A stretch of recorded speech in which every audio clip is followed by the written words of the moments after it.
Okay, welcome back to another video. तो चलिए continue करते हैं। Which of the following is not applicable for IP. IP के लिए आईपी एरर रिपोर्ट नहीं करती, बिल्कुल जी। आईपी का काम नहीं है एरर रिपोर्टिंग का, ठीक है। वो काम किसका है? अगर आप यूज़ करते हैं lower layer data link layer को, या फिर आज यूज़ करते हैं इससे अपर जो हायर है आपकी नेटवर्क ट्रांसपोर्ट लेयर में टीसीपी को, तो उनमें ये रहता है, पर आईपी में ये काम नहीं होता है। ओके, एड्रेसिंग चलती है, डेटाग्राम फॉर्मेट, पैकेट, तो यस ये सारा कुछ आईपी में आता है। Which of the following field in IPv4 is not related to fragmentation? Fragmentation के रिलेटेड कौन सा नहीं? देखिए, फ्लैग्स, ऑफसेट और आइडेंटिफायर ये तभी सेट होंगे जब फ्रेगमेंटेशन होगा पैकेट्स का, अदरवाइज इनमें से कोई भी वैल्यू आपको नहीं दिखेगी, ठीक है। तो आइडेंटिफायर तो होता, चलिए इनको मैं थोड़ा भी नहीं डिस्कस कर रहा हूँ, बट फिलहाल ये क्वेश्चन मुझे पता भी नहीं मैंने इसमें डाला क्यों है।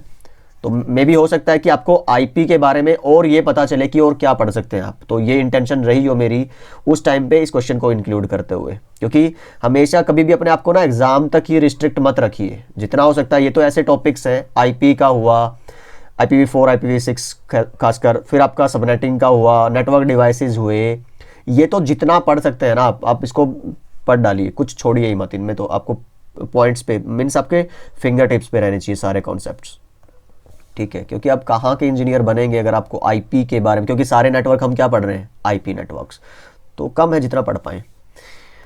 टीटीएल फील्ड वैल्यू 10 है आपकी। Okay, how many routers can process this datagram? तो लास्ट वीडियो में हमने बात की थी, टीटीएल जो वैल्यू है वो -1 होती है जैसे ही आपका एक राउटर अगले राउटर को भेजता है। तो मान लीजिए यहाँ पे क्या कह रहा है, टीटीएल वैल्यू 10 है, तो इसके पास 10 है, ये जब यहां से भेजेगा आगे तो -1 कर देगा। इट मीन्स जब ये रिसीव करेगा तो उस पर कितना आएगा? 9। जब ये आगे भेजेगा या फिर वापस इधर भी भेजेगा इन केस, तब वो कितना कर देगा? यहां से 9 भेजेगा, लेकिन रिसीव होगा तो 8। तो कितने राउटर्स को आगे भेज सकता है ये? दैट शुड बी 10, ठीक है। आप करके भी देख लीजिएगा, इसका एग्जाम्पल मैंने लास्ट वीडियो में भी दिया था एक। If the value in protocol field is 17 जो प्रोटोकॉल नंबर है वो किस प्रोटोकॉल का आता है? आपको ध्यान रहना चाहिए, यूडीपी का। अगर ये होता है टीसीपी तो उसके लिए नंबर कितना आता है आपका? 6। ओएसपीएफ के लिए 89, आपकी एआईजीआरपी के लिए 88।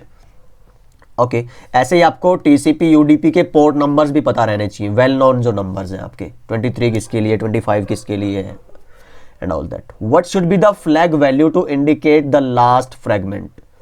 तो ये उसी क्वेश्चन से रिगार्डिंग है जो भी हमने डाला था, वो TOS वाला।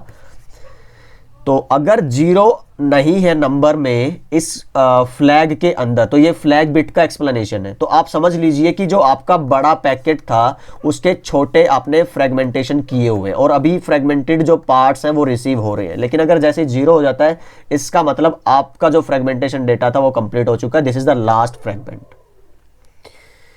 ठीक है। Which of this is not applicable for IP protocol?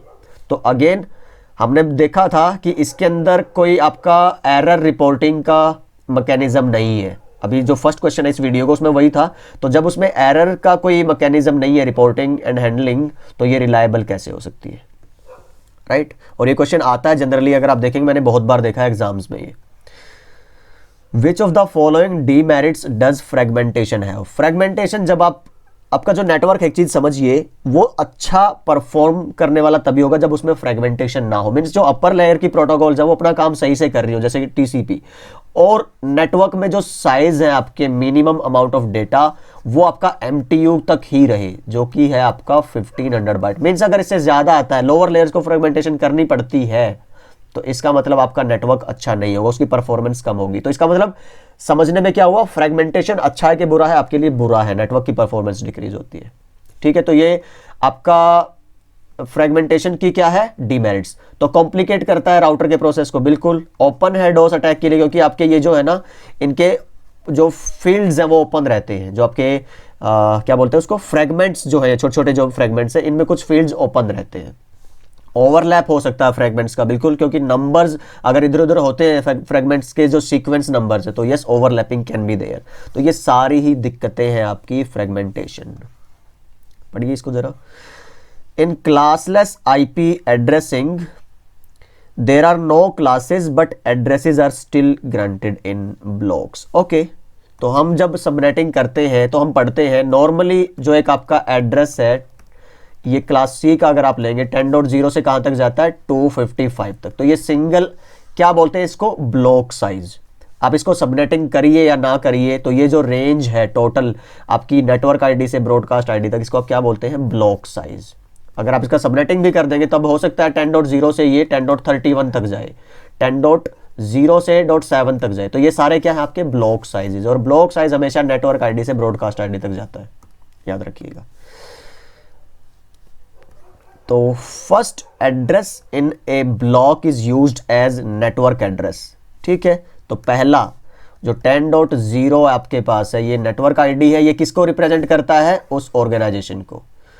तो इस आंसर के हिसाब से ये सही है, बट कोई एग्जैक्ट नहीं है कि ये उसी को रिप्रेजेंट कर रहा हो। ये तो हो सकता है कि पूरे ऑर्गेनाइजेशन में ये आपका सिंगल सबनेट, और ऐसे आपके पास बहुत सारे सबनेट्स हो। अगर आप बात कर रहे हो पब्लिक नेटवर्क की एएस नंबर्स के अंदर, तब कुछ हद तक मैं इस आंसर को सही मार सकता हूं, लेकिन कई जगह देखा है मैंने, तो ये क्वेश्चन पूछा गया है तो इसका आंसर यही रिप्रेजेंट किया गया है। तो ये एक नेटवर्क को एक ऑर्गेनाइजेशन की तरह मान रहे हैं, आप ऐसा बोल सकते हैं। क्लासफुल अगर आप एड्रेसिंग करते हैं जिसमें आपने सबनेटिंग नहीं की है, तो बहुत सारे आपके एड्रेसेस जो आईपीज हैं वो वेस्ट होते हैं, तो ये बिल्कुल सही बात है। उसी वेस्टेज को रोकने के लिए हम सबनेटिंग करते हैं। Network addresses are a very important concept of, किसमें आता है network address, host address, that is in the IP addressing, ठीक है। ICMP has been design to compensate, ठीक है जी। जब आपने आईपी डिजाइन किया था तो इसके अंदर कोई एरर रिपोर्टिंग का फंक्शन नहीं है। हमने ऊपर वाले कुछ क्वेश्चंस में भी डिस्कस किया था, ये पहला और 6th क्वेश्चन आई थिंक, तो इसी वीडियो में, that was 61 66 I think, yes. तो उसमें क्या है, अब आपको एरर रिपोर्टिंग चाहिए। मान लो गेटवे का आईपी आपने अपने पीसी में गलत दिया हुआ है, तो राउटर तक आप पहुंच ही नहीं पाएंगे, तो एरर मैसेज आएगा आपको, तभी तो पता चलेगा कि आपका कहीं ना कहीं गड़बड़ है नेटवर्क में। तो यस, वो जो एरर रिपोर्ट करता है उसके लिए आपने एक अलग से प्रोटोकॉल डिजाइन की, जो इस टीसीपी आईपी स्विट का ही हिस्सा है, जो नेटवर्क लेयर पे ही काम करता है, लेयर 3 पे। तो ये एरर रिपोर्टिंग का जो काम है वो आईपी ना करके कौन करता है, आईसीएमपी। तो error reporting, correction, host manage, ये सारे के सारे किसमें पार्ट आते हैं आपके। देखिए आईसीएमपी का जो पार्ट, एक्चुअली करेक्शन का पार्ट मुझे नहीं पता यहाँ पे क्यों दिया इन्होंने, ये हो सकता है उस सेंस से बोल रहे हो कि आईसीएमपी एरर रिपोर्ट करता है, फिर टीसीपी उसको रिट्रांसमिट कर देता है, तो maybe just due to that way, but otherwise ICMP correct तो नहीं करता। जब ये सोर्स को वापस एरर भेजता है, तो सोर्स पे अगर आप रिलायबल सर्विसेज यूज हो रही है तो वो एरर करेक्शन कर सकता है, according to me. During error reporting ICMP always report error, तो ये किसको भेजेगा, ना डेस्टिनेशन को, वहां तक तो आप पहुंच ही नहीं पा रहे हैं, नेक्स्ट राउटर को नहीं, प्रीवियस राउटर को नो। एक्चुअली ये राउटर अगर कहीं पे भी गड़बड़ आता है, मान लीजिए आप यहाँ पे हैं, आपको यहाँ जाना है और आप यहाँ तक तो कनेक्टेड हैं पर आगे नहीं, ये केबल खराब है या राउटिंग में दिक्कत है, तो आप यहाँ तक तो ट्रेस आरटी जब करेंगे ना, तो यहाँ तक तो पहुँच पाए, लेकिन फिर आपको यहाँ से एरर मैसेज आ जाएगा कि अब इससे आगे नहीं जा सकते। तो इस राउटर को नहीं मिलेगा, अगले राउटर को नहीं मिलेगा, हमेशा एरर मैसेज किसको मिलता है, सोर्स डिवाइस को, आईसीएमपी के अंदर। ये इंटरेस्टिंग चीज़ है और वेरी इंपॉर्टेंट है, आपको ध्यान रखना है कि एरर मैसेज किसको मिलता है वापस, सोर्स को। Which of these is not a type of error reporting message, तो डेस्टिनेशन अनरीचेबल ये भी आता है, जब आप डेस्टिनेशन पे पहुंच नहीं पाते, राउटिंग नहीं है। टाइम एक्सीडेड जब आता है, request time out. Source quench के बारे में आपको डिटेल में बताऊंगा, एक वीडियो रहेगी हमारी, आई डोंट नो IPv6 में है कि किस में है, उसमें इसके बारे में डिटेल से बताऊंगा आपको, ठीक है। राउटर एरर, ऐसा नाम का कोई एरर आपके पास नहीं होता, तो yes this is the right answer for this. Fine.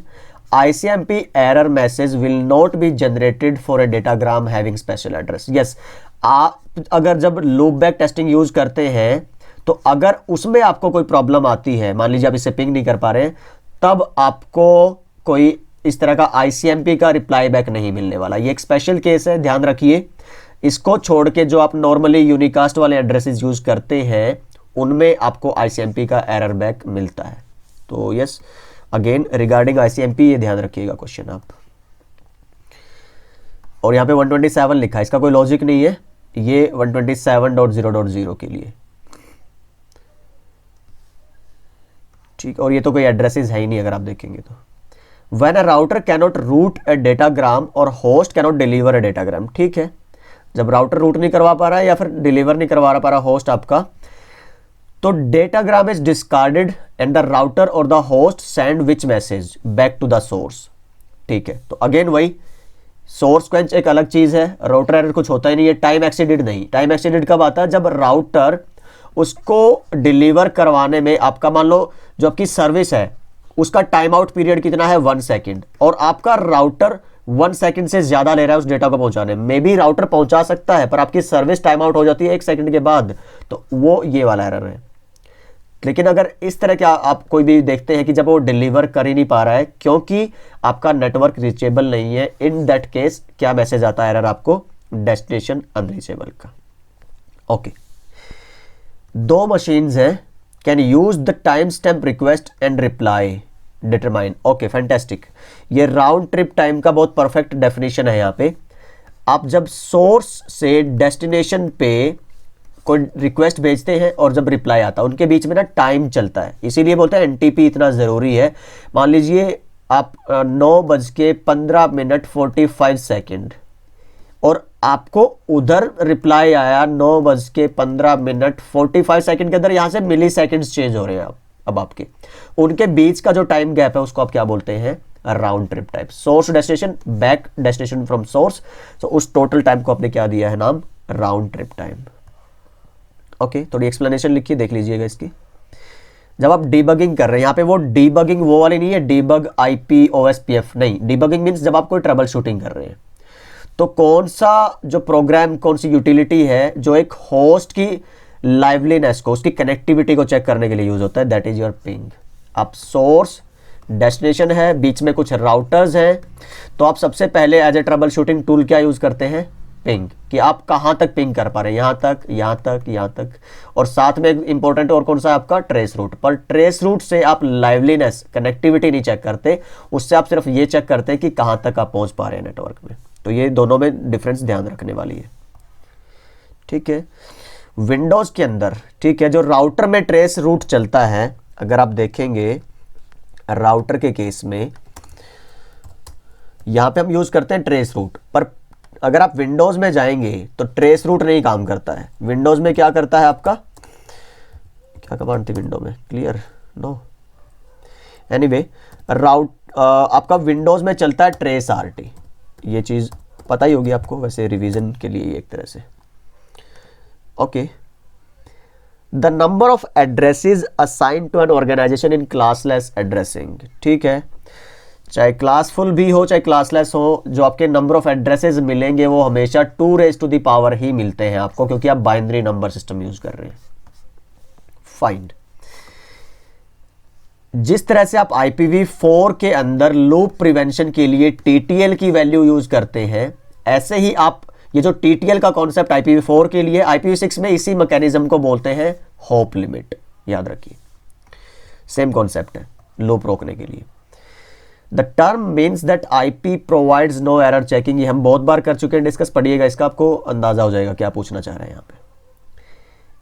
IPv6 में ये इंपॉर्टेंट है, जब डेटाग्राम, क्योंकि उसमें देखिए आपका नेटवर्क में अगर रीचेबिलिटी नहीं है या राउटिंग नहीं है तो कुछ भी XYZ इश्यू हो सकते हैं, या फिर आपके पास बैंडविड्थ की शॉर्टेज है, ये 100 Mbps है, आप डेटा 150 MB भेजना चाह रहे हो, तो कौन से बेसिस पे आपका डिसीजन लिया जाएगा, जो IP हेडर में प्रेजेंट है, तो वो है आपका प्रायोरिटी। तो जिस भी डेटा की प्रायोरिटी ज्यादा होगी, जैसे वीडियो और वॉइस की, वो पहले भेजा जाएगा, मीन्स वो ड्रॉप नहीं होगा, जिसकी प्रायोरिटी कम होगी सिर्फ वही ड्रॉप किया जाएगा, right. So that is your priority field, ये मिलेगा आपको अपने हेडर में,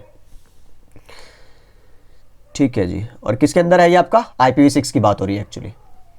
इन IPv4 when a datagram is encapsulated in a frame, ठीक है, total size of datagram must be less than MTU। तो यस, ये डेटा फील्ड की बात हो रही है एक्चुअली। तो डेटा मैंने बहुत अच्छे से डिस्कस किया था last video I think, yes. MTU क्या है, 1500 बाइट, फिर उसमें हेडर लगते हैं, पर जो एक्चुअल डेटा यूनिट है that should be equal to maximum 1500 byte. अगर इससे ज्यादा आता है तो फिर हमें क्या करवाना पड़ता है, fragmentation, which is not good for the network performance.